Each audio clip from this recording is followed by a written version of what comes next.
मध्य प्रदेश में 24 विधानसभा सीटों पर होने वाले उपचुनाव में ग्वालियर चंबल की 16 सीटें बीजेपी कांग्रेस के लिए प्रतिष्ठा का प्रश्न बन गई हैं। इन 16 सीटों पर कांग्रेस से बीजेपी में गए ज्योतिरादित्य सिंधिया की साख दांव पर है। ग्वालियर चंबल को जीत के लिए सत्ता की चाबी माना जाता है। अगर 2018 के मुकाबले इस बार ग्वालियर में बीजेपी सीटें जीतती है तो वो सत्ता में बनी रहेगी। अगर कांग्रेस सिंधिया के बिना जीत बरकरार रख पाती है तो निश्चित तौर पर बीजेपी की स्थिति डावाडोल हो सकती है। इसी कारण से बीजेपी कांग्रेस का सबसे ज्यादा फोकस ग्वालियर चंबल की विधानसभा सीटों पर है। वहीं दोनों राजनीतिक दल अपने अपने जीत के दावे कर रहे हैं। तो जिस दिन उपचुनाव आएगा, क्योंकि जनता का जनादेश कांग्रेस के साथ है, उस जनादेश को बेच के इन्होंने बिगर पैर की खरीदे हुए जनादेश की सरकार बनाई। स्पष्ट है, पूरी ताकत के साथ एक एक कार्यकर्ता और खास तौर से जनता मध्य प्रदेश के उन बिकाऊ लाल मिलावट रामों को हराने का काम करेगी। 24 की 24 सीटें कांग्रेस जीतेगी। और जो लोग कहते हैं कि किसी नेता के कारण कोई ग्वालियर चंबल संभाग जीते थे, वो कांग्रेस पार्टी जीती थी। और जनता कांग्रेस के साथ ये चुनाव जनता वर्सेस मिस्टर बिकाऊ लालों का चुनाव है और बिकाऊ लालों को जनता घर भेजेगी। देखिए, सिंधिया फोबिया से कांग्रेस पूरी तरह ग्रसित है। सिंधिया जी को घेरेंगे, सिंधिया जी को ऐसा करेंगे, सिंधिया जी को वैसा करेंगे। अब इनके पास में है कौन? जो कांग्रेस के नेता थे वो सिंधिया जी के साथ में भारतीय जनता पार्टी में आ गए। नाम लेवा नहीं है, प्रत्याशी नहीं है, संकट प्रत्याशियों को तय करने का भी है। मुद्दे इनके साथ नहीं है। उनकी करतूतें जो 13 महीने की रही है वो उनका पीछा कर रही है। बंटा ढार 1 और बंटा ढार 2, ये दोनों बंटा ढार करेंगे उपचुनाव में भी कांग्रेस का। देखते जाइए। इसलिए सिंधिया जी के फोबिया से ग्रसित ये कांग्रेस फ्रस्ट्रेशन में जा रही है, हताशा में जा रही है। इनके पास में अब कहने को कुछ नहीं, बताने को कुछ नहीं। कांग्रेस के लिए 16 सीटें बनी प्रतिष्ठा का प्रश्न। कांग्रेस ने 2018 में सिंधिया की दम पर लड़ा था चुनाव। उपचुनाव में सिंधिया को घेरने के प्रयास में कांग्रेस ने उपचुनाव के पहले तैयार की रणनीति। सिंधिया को घेरने कांग्रेस उतारेगी अपनी टीम। कांग्रेस ने कार्यकारी अध्यक्ष रामनिवास रावत को दी जिम्मेदारी। सिंधिया के धुर विरोधी डॉक्टर गोविंद सिंह संभालेंगे मोर्चा। पूर्व मंत्री लाखन सिंह यादव, केपी सिंह, अशोक सिंह भी शामिल। बीजेपी की ओर से सिंधिया पर होगा जीत का दारोमदार। ग्वालियर चंबल को माना जाता है सिंधिया का गढ़। उपचुनाव में ज्योतिरादित्य सिंधिया की साख दांव पर। बहरहाल ग्वालियर चंबल के उपचुनाव में राजनीतिक शतरंज की बिसात तो बिछाई जा रही है, लेकिन ये आने वाला वक्त ही तय करेगा कि शय और इस्मात के खेल में किसकी जीत होती है और किसको हार का सामना करना पड़ेगा। News desk IND 24।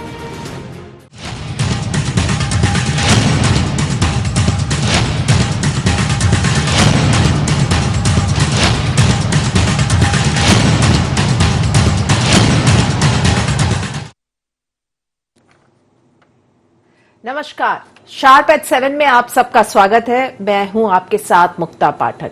आज हम डिस्कशन करेंगे साख का सवाल। जी हां, मध्य प्रदेश में उपचुनाव होने हैं, 24 जिलों में उपचुनाव होने हैं और जो 16 सीट है उसमें से वो ग्वालियर चंबल विभाग की है, संभाग की है। और ये जो सीट्स हैं ये बहुत इंपॉर्टेंट हैं। 2018 के मध्य प्रदेश के विधानसभा चुनाव में ग्वालियर चंबल संभाग में जो काफी सीट्स में विजय प्राप्त की थी कांग्रेस ने, और वो सब जो था वो सिंधिया का गढ़ माना जाता था। उस समय ज्योतिरादित्य सिंधिया कांग्रेस में थे, अब वो बीजेपी में है और ये सारे जगह पे चुनाव होने हैं। तो कांग्रेस जो है वो पूरी तैयारी कर रही है सिंधिया की घेराबंदी की। उसके लिए उन्होंने एक अलग से रणनीति तैयार की है। कमलनाथ जी की मीटिंग्स हो रही हैं, सर्वे उन्होंने कराया है। हालांकि उनका ये दावा है, कांग्रेस का दावा है कि 19 सीट्स वो जीत रहे हैं लगभग 24 में से। और उन्होंने एक टीम बनाई हुई है, कोर टीम बनी है, जिसमें रामनिवास रावत हैं, गोविंद सिंह हैं, केपी सिंह हैं, लाखन यादव हैं, अशोक सिंह हैं। ये सब जो है रणनीति बना रहे हैं कि किस तरह से सिंधिया का घेराबंदी किया जाए। और सिंधिया की घेराबंदी इसलिए इंपॉर्टेंट है क्योंकि साख का सवाल है, चाहे हम कांग्रेस की बात करें चाहे बीजेपी की। बीजेपी के लिए ये सीट्स जीतना इसलिए इंपॉर्टेंट है क्योंकि उसी से उनका सरकार का जो अस्तित्व है वो है, और कांग्रेस के लिए इसलिए क्योंकि पिछली बार उन्होंने जीता था और उनको ये जताना है कि हमने सिंधिया के कारण नहीं जीता था, बट बल्कि कांग्रेस पार्टी ने जीता है। तो ये दोनों के साख का सवाल है। तो अब हम बात करेंगे, हमारे साथ स्टूडियो में है हमारे editor in chief Sunil Srivastava ji. Sunil ji, आप बताइए, आप जो हम बात कर रहे हैं ये साख का सवाल, इस पे थोड़ा सा आप बताएं। देखिए मुक्ता जी, जो 24 विधानसभा उपचुनाव होने हैं मध्य प्रदेश में, उसमें सबसे ज्यादा जो प्रतिष्ठा है वो ग्वालियर चंबल पे ही दाव पर लगी है, क्योंकि ज्योतिरादित्य सिंधिया का ये प्रभाव वाला क्षेत्र है और ये ऐसा माना जाता है कि अगर यहां पर ज्यादा से ज्यादा सीटें कांग्रेस जीतती है तो ये बताने में सफल हो जाएगी कि 2018 के चुनाव में मतदाता ने ज्योतिरादित्य सिंधिया का चेहरा देखकर नहीं बल्कि कांग्रेस का घोषणा पत्र देखकर उनको वोट दिया था। तो कांग्रेस का पूरा प्रयास है और यही वजह है कि चाहे रामनिवास रावत की बात करें, चाहे बृजेंद्र सिंह राठौर की बात करें, डॉक्टर गोविंद सिंह की बात करें, अशोक सिंह की बात करें, केपी सिंह की बात करें, लाखन सिंह यादव है, जो कांग्रेस के ग्वालियर चंबल या बृजेंद्र सिंह जो है राठौर वो बुंदेलखंड से आते हैं, लेकिन इनको यहां पर जवाबदारियां दी गई हैं। एक एक पूर्व मंत्री के अलावा दो मौजूदा जो विधायक हैं उनको एक एक विधानसभा क्षेत्र की जवाबदारी दी गई है। यानी ग्वालियर चंबल की जो 16 विधानसभा सीटें हैं वहां पर कांग्रेस ने, जो कमलनाथ जी हैं उन्होंने तमाम जो कांग्रेस के चाहे अभी विधायक हों या पूर्व मंत्री, उनको जवाबदारी दी है और उनसे कहा है कि वहां पर क्षेत्र में सक्रिय रहें। जो कांग्रेस के पुराने कार्यकर्ता हैं, जो कांग्रेस के पुराने नेता हैं, उनसे संपर्क में रहें। कैसे बूथ मैनेजमेंट से लेकर मंडपम, जो कांग्रेस ने एक नई प्रथा शुरू की थी मंडपम बनाने की, मंडपम तक एक्टिव करने की, जो कार्यकर्ताओं को एक्टिव किया जाए और हर व्यक्ति को यह बताया जाए इन 16 विधानसभा सीटों में कि किस प्रकार से कमलनाथ की जो चुनी हुई सरकार थी, जो घोषणा पत्र के आधार पर आई थी, उसको कैसे यहां पर कुछ अपने स्वार्थों के कारण उसको गिराया गया। तो इसी बात को लेकर अभी पूरी टीम सक्रिय होगी ग्वालियर चंबल में और ऐसा माना जा रहा है कि ये प्रभावी तरीके से काम करेगी। हमारे साथ जसवंत जाटव जी जुड़ गए हैं, बीजेपी से हैं, सिंधिया के अगर हम कहें तो कट्टर समर्थक हैं। कुछ दिन पहले इन्होंने इनफैक्ट ये कहा भी था कि जो ये संभाग में जो अब उपचुनाव होने हैं तो सिंधिया के चेहरे जो है बीजेपी को आगे करना चाहिए, क्योंकि उनके चेहरे पे, उनके नाम पे जो है वोट मांगा जा सकता है। जसवंत जाटव जी, आपका शार्प एट 7 में बहुत बहुत स्वागत है। आप सुन रहे थे कांग्रेस जो है रणनीति तैयार कर रही है, पूरे तरीके से सिंधिया को घेराबंदी करने की कोशिश कर रही है। क्या कहेंगे आप, किस तरह से आप देख रहे हैं इस पूरी चीज को? जी नमस्ते। नमस्कार। अगर मैं ये कहूं कि ग्वालियर चंबल संभाग में तो कांग्रेस है नहीं, खत्म हो चुकी है, या तो कांग्रेस का नामो निशान नहीं है। कहाँ है यहाँ तो ग्वालियर चंबल संभाग में जो 16-17 सीटों पर उपचुनाव होने जा रहे हैं उसमें कांग्रेस का खाता खुलने वाला नहीं है। यहाँ पर सारी की सारी सीटें भारतीय जनता पार्टी जीतेगी। चूंकि अभी बताया कि यहाँ पर कई लोगों को लगाया गया है, कई मंत्रियों को लगाया, पूर्व मंत्रियों को लगाया गया, कुछ विधायकों को लगा गया है।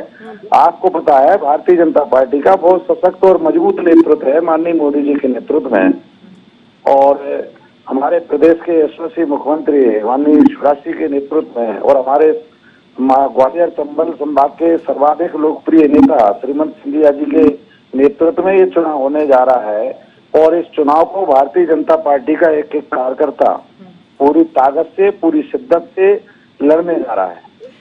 जी, आप कह रहे हैं कि तो देखिए, आप कह रहे हैं कांग्रेस खत्म हो चुकी, लेकिन अभी जब हम बात कर रहे हैं 2018 की विधानसभा चुनाव की, उसमें तो सारे वोट जो है वो तो कांग्रेस की झोली में गए थे। तो क्या वो सिंधिया का इफेक्ट था या कांग्रेस का इफेक्ट था? आपको मैं बता दूं, आपको जैसा कि पता है कि ग्वालियर चंबल और संभाग में 34 सीटों में से हम 27 सीटें जीत कर आए थे, और वो सीटें केवल और केवल भाजपा को टक्कर दी तो किसी ने श्रीमंत सिंधिया जी के द्वारा दी। ये पूरा जीत का श्रेय जो जाता था वो श्रीमंत सिंधिया को जाता था। सिंधिया जी केवल यही नहीं जीते, उन्होंने मध्य प्रदेश में 63 विधानसभा की, जिसमें से 43 विधानसभा हम जीते थे, और चूंकि 40-50% आधा हिस्सा सिंधिया जी के उसमें में था। और एक चेहरे के नाम पर लें, उनके अपने एक नेतृत्व के नाम पर लें, एक युवा नेतृत्व सिंधिया जी, और उनके नाम पर सारे मध्य प्रदेश के युवाओं ने उनको मतदान किया था। कांग्रेस का कुछ था ही नहीं। कांग्रेस का कुछ नहीं था, उनका चेहरा था। आपने अभी कुछ दिन पहले मांग भी ये की थी कि बीजेपी भी अब जब उपचुनाव में जाए तो सिंधिया का चेहरा सामने आए, तो आप अभी भी उस मांग पे कायम हैं? देखिए, भारतीय जनता पार्टी एक अनुशासनात्मक पार्टी है, ये संगठनात्मक पार्टी है, इसमें भारतीय जनता पार्टी का एक एक कार्यकर्ता जिम्मेदार है और इसके जो भी हमारा नेतृत्व है, चाहे वो माननीय मुख्यमंत्री शिवराज सिंह हो, सिंधिया जी हो या हमारा शीर्ष नेतृत्व भारतीय जनता पार्टी का पूरी ताकत के साथ, पूरी शिद्दत के साथ, पूरे मुद्दों के साथ चुनाव लड़ेगा और जीतेगा। चलिए, तो जिस तरह से सिंधिया को घेराबंदी करने की कोशिश कांग्रेस कर रही है, आपको लगता है सफल नहीं हो पाएगी? क्योंकि कमलनाथ जी लगातार रोज बैठक कर रहे हैं, सुबह लगभग 9 बजे से लेकर देर रात तक कांग्रेस की लगातार बैठक हो रही है, रणनीति तैयार हो रही है, सर्वेज हो रहे हैं, लगातार वो उसी चीज पे कर रहे हैं। केवल सर्वे करते रहेंगे, सिंधिया को घेरने का तो कोई कारण ही नहीं बनता, न सिंधिया को घेरा जा सकता है। सिंधिया जी ने कई उपचुनाव अपने नेतृत्व में जीते हैं और आज तो सब एक मंच पर है। जो आपस में जो कहीं एक ताकतवर नेता आमने सामने हुआ करते थे, वो आज चाहे सिंधिया जी हो या शिवराज सिंह जी हो, सभी एक मंच पर हैं। रही बात कमलनाथ जी की, जितनी क्या की मीटिंग करते हैं, क्यों मीटिंग करते हैं, ये अपने आप की सरकार। चलिए, हमारे साथ फोन लाइन पे जुड़ गए रामनिवास रावत जी कांग्रेस से, जो इस रणनीति में शामिल हैं। आपका बहुत बहुत स्वागत है शार्प एट 7 में। क्या कहेंगे आप, जिस तरह से सिंधिया को आप लोग जो है घेरने की तैयारी कर रहे हैं, पूरा किलाबंदी कर रहे हैं ग्वालियर चंबल संभाग में जो उपचुनाव होने हैं, क्या कहेंगे आप? एक बात तो मैं बता दूं, हम बीजेपी को घेरने की तैयारी कर रहे हैं, व्यक्ति को घेरने की नहीं। हमें बीजेपी से चुनाव लड़ना है, व्यक्ति से नहीं। और हमें बीजेपी से जीतना है और बीजेपी से हमारे काम हमें जिताएंगे, ये आपको हम बता दें। चलिए, आप कह रहे हैं आप बीजेपी से आपको जीतना, लेकिन ये वही सीट्स हैं जो जैसा कि अभी कह रहे थे जसवंत जाटव जी की, ये सिंधिया के कारण जो है कांग्रेस की झोली में गए थे 2018 के चुनाव में। तब आप क्या कहेंगे? अभी फिर से आप 2018 में 34 में से 27 सीट्स ग्वालियर चंबल संभाग की कांग्रेस की झोली में गई थी। बीजेपी का कहना है ये सिंधिया जी के चेहरे के कारण थी। अब वही सिंधिया जो है वो बीजेपी में है। नहीं, अब बीजेपी क्या कहती है इसके बारे में मैं क्या कहूँ? 2008 की स्थिति के बारे में क्या कहेगी बीजेपी? 2018 के बारे में 2013 की स्थिति के बारे में जानकारी ले लो। 2003-13 में सीटों की स्थिति क्या रही, 2008 में स्थिति क्या रही, 2003 में स्थिति क्या रही। मेरा तो मानना है कि जनता हराती है और जनता जिताती है, व्यक्ति नहीं। सिंधिया का कोई फैक्टर नहीं रहेगा, सिंधिया का फैक्टर काम नहीं करेगा ग्वालियर चंबल संभाग में। रामनिवास रावत जी, देखिए, वो मैं उनके बारे में व्यक्तिगत रूप से कोई टिप्पणी नहीं करूंगा, लेकिन आज जो किसान परेशान है, किसानों के गेहूं नहीं खरीदे जा रहे, पोर्टल बंद है, मजदूर परेशान है, रोजगार की स्थिति बद से बदतर है, आम कर्मचारी परेशान है, और इन सब चीजों को लेके हम जनता के बीच में जाएंगे। किसानों के कर्ज की 3 किस्तें माफ कर दी, अंतिम किस्तें, अंतिम चरण में हम किसानों का कर्ज माफ कर रहे थे, इसी बीच में सरकार गिर गई।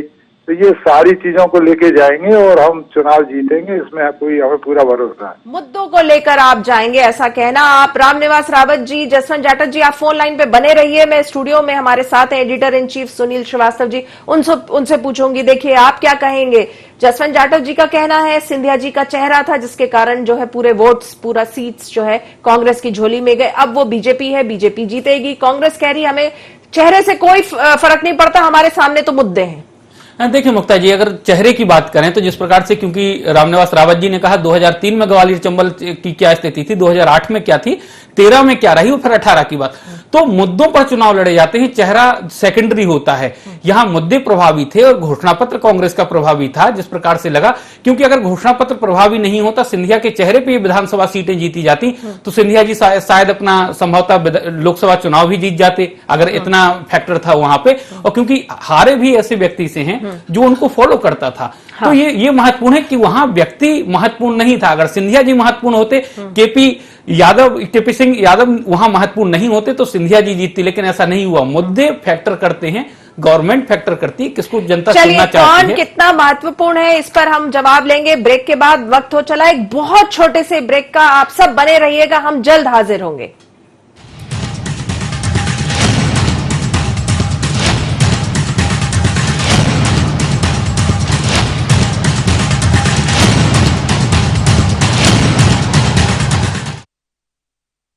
बाबा इलायची को जैसे ही चखा तो लगा कि लाइफ के हर टेस्ट में होना चाहिए प्लेजर।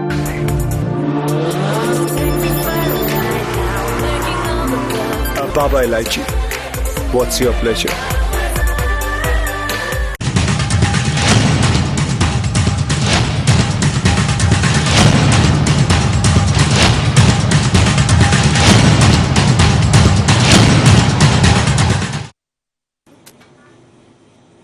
ब्रेक के बाद आप सबका एक बार फिर से स्वागत है। शार्प एट 7 में हम डिस्कशन कर रहे थे साख का सवाल। ब्रेक पे जाने से पहले हम डिस्कशन कर रहे थे। चलिए मैं आपके पास ही आऊंगी। रामनिवास रावत जी, क्या कहेंगे? आपके कार्यकर्ताओं में तो मायूसी होगी कांग्रेस की। आप लोगों ने अभी जैसे सरकार आपके हाथ से जो है ठीक आपके नाक के नीचे से जो सरक गई, जो आपके यहां से 22 विधायक इधर आ गए, दल बदलू आप लोग हालांकि कह रहे हैं, लेकिन बीजेपी का यह कहना है कि इससे कोई फर्क नहीं पड़ता। कांग्रेस में तो उम्मीदवारों का टोटा होगा। क्या कहेंगे, किस तरह से आप बूस्टअप करेंगे अपने कार्यकर्ताओं को? कांग्रेस के पास कभी उम्मीदवारों का टोटा नहीं है। कांग्रेस वो पार्टी है जिसने देश को आजादी दिलाई और कांग्रेस में अच्छे उम्मीदवार हैं और कांग्रेस कार्यकर्ता बिल्कुल मायूस नहीं है। और आज जनता पूरी तरह से त्रस्त है। जिस दिन से इन्होंने भारतीय जनता पार्टी की शिवराज सिंह जी की सरकार चौथी बार यहाँ बनी है मध्य प्रदेश में, उस दिन से क्या हालात मध्य प्रदेश के हो गए हैं ये सब आप लोग देख रहे हो। चलिए एक बात तो बताइए। देखिए कमलनाथ जी बहुत बड़े लीडर हैं, ये तो सब मानते हैं, लेकिन कहीं ना कहीं पब्लिक के नेता नहीं है। जैसे शिवराज सिंह चौहान है, शिवराज सिंह चौहान तो मामा भी हैं, मतलब हर एक के वो एकदम पब्लिक में, मतलब पब्लिक फेस है। वो जो है कमलनाथ जी के लिए कहा जाता है कि वो पब्लिक जो है फिगर नहीं है। तो कौन सा चेहरा आप लोग सामने लाएंगे कांग्रेस? कमलनाथ जी चेहरा रहेंगे, कमलनाथ जी के काम बोलेंगे, कमलनाथ जी आगे आएंगे। झूठ कभी ज्यादा दिन नहीं चलता। मैं कल एक टीवी चैनल पर देख रहा था, कोरोना फैलाने के लिए कमलनाथ जी की सरकार को जिम्मेवार बता रहे थे मध्य प्रदेश में, जबकि माननीय गृह मंत्री जी को ये नहीं पता कि सिविल एविएशन तो सेंट्रल गवर्नमेंट के अंडर में आता है, वो उनका विभाग है। तो ऐसी स्थितियों से चुनाव नहीं जीते जाते, काम से चुनाव जीते जाते हैं। आज पूरी तरह से 2 महीने होने के बाद भी मंत्रिमंडल का गठन नहीं कर पाए। बिना मंत्रिमंडल के सरकार चल रही है। सरकार में वैसे ही विश्वास का संकट है। तो मैं समझता हूं कि हम मुद्दों को लेकर, काम को लेकर, मुद्दों को लेकर कांग्रेस जो है, कांग्रेस का पूरा जो दाव है वो मुद्दों पे रहेगा। जसवंत जाटव जी, आप क्या कहेंगे? आप इत्तेफाक रखते हैं रावत जी से कि मुद्दों पे जो है वो उपचुनाव लड़ा जाएगा और कितना सक्सेस होगा इस पे? सबसे पहले तो मैं रावत जी को प्रणाम करता हूँ। बहुत जिम्मेदार और अनुभवी नेता हैं, लेकिन मुद्दों की बात की जाए। हेलो जी बोले, आपकी आवाज आ रही है? जी मुद्दों की बात की जाए तो पिछले 2018 में भी मुद्दों के आधार पर भी आम जन ने मतदान किया था और जिन मुद्दों को लेके वचन पत्र के माध्यम से हम जनता के बीच में हम गए थे, उनमें हम पूरी तरीके से विफल हुए। चाहे किसान कर्ज माफी का मुद्दा हो, जो 10 दिन का बोला था कि हम 10 दिन में किसानों का कर्जा माफ करेंगे, आज भी लोग किसान अपना प्रमाण पत्र लिए घूम रहे हैं, किसी का कर्जा माफ नहीं हुआ है, तीसरी किस्त उनकी डली भी नहीं है और बैंक वसूली कर रहा है। आप देखिए, हमने बेरोजगारों से रोजगार देने का वादा किया था, आज हम कहाँ हैं? आज हमने बेरोजगारों को 4,000 रुपए प्रतिमाह या 6,000 रुपए प्रतिमाह भत्ता देने का काम किया था। क्या मध्य प्रदेश में किसी एक बेरोजगार भाई को भत्ता मिला है? आप ये बताइए, आज हमारी कन्यादान योजना में हम 1 रुपए का भुगतान उन बेटियों का नहीं कर पाए जो लाखों की तादाद में बेटियों की शादी और पीले हाथ मध्य प्रदेश में हुए हैं। आप तीर्थ दर्शन यात्रा का असर देख लीजिए। आज हमने कोई जो तीर्थ दर्शन यात्रा, जो वृद्ध माता पिता, वृद्ध लोग जो तीर्थ दर्शन कर आते थे अपने भविष्य के लिए, अपने कल्याण के लिए, आज वो योजनाओं का असर क्या है? सारी की सारी योजना है कमलनाथ जी ने बंद कर दी। और आप देखिए, मैं तो ये कहूं कि मध्य प्रदेश के मुख्यमंत्री थे ही नहीं, उन्होंने सिद्ध किया कि मैं केवल और केवल छिंदवाड़ा का मुख्यमंत्री हूँ। वो मैं कैसे? चलिए रावत जी से पूछती हूँ, क्या कहेंगे रावत जी? आप, कमलनाथ जी छिंदवाड़ा के मुख्यमंत्री थे, ये आरोप तो कई बार लगता रहा, लेकिन देखिए अगर हम बात करें, अभी देखिए कोरोना का संकट है, कहीं ना कहीं सोशल डिस्टेंसिंग की बात हो रही है, ऐसे में उपचुनाव होंगे तो कहीं ना कहीं जो वर्चुअल जो आईटी सेल होता है, वर्चुअल फाइट होगा, वो रहेगा इस बार, वो ज्यादा अहम रहेगा। तो इसमें तो बीजेपी बहुत आगे है। आपको लगता है कांग्रेस उस पे कदम ताल मिला पाएगी बीजेपी से?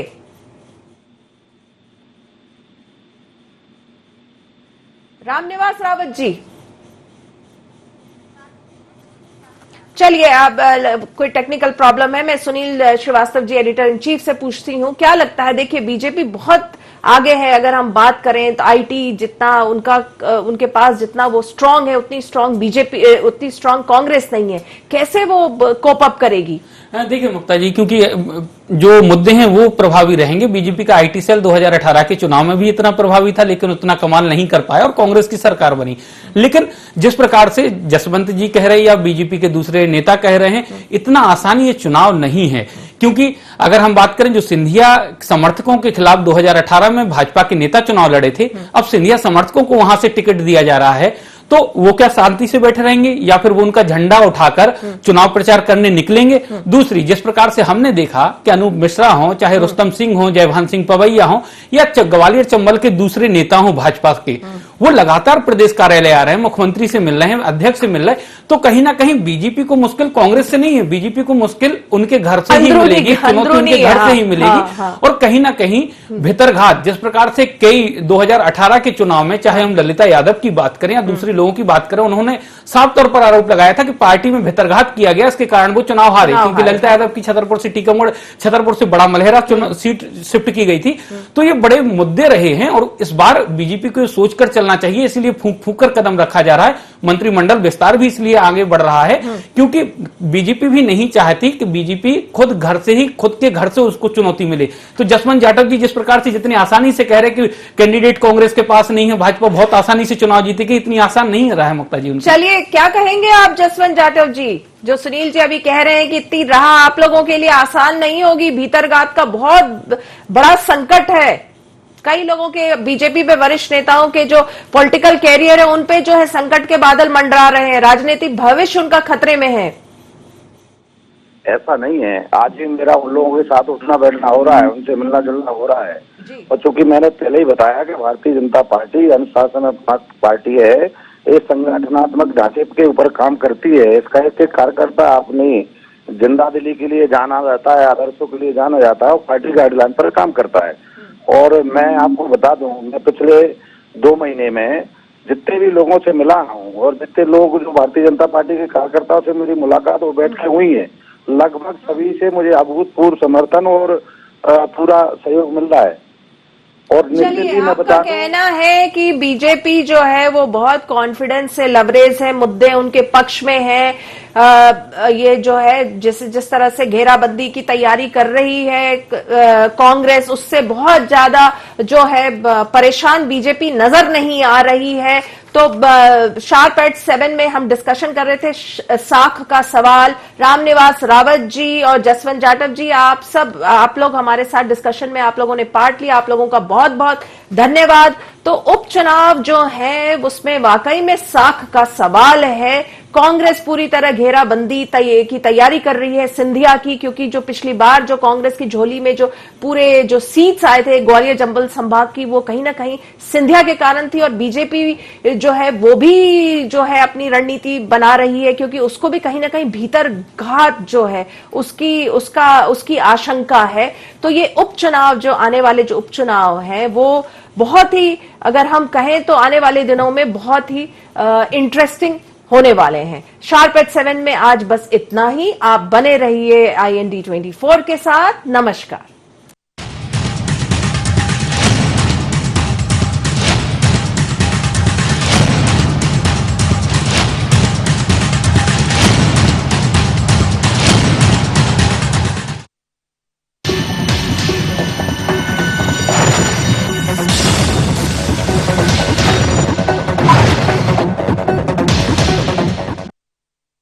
बाबा इलायची को जैसे चखा तो लगा कि लाइफ के हर टेस्ट में होना चाहिए प्लेजर।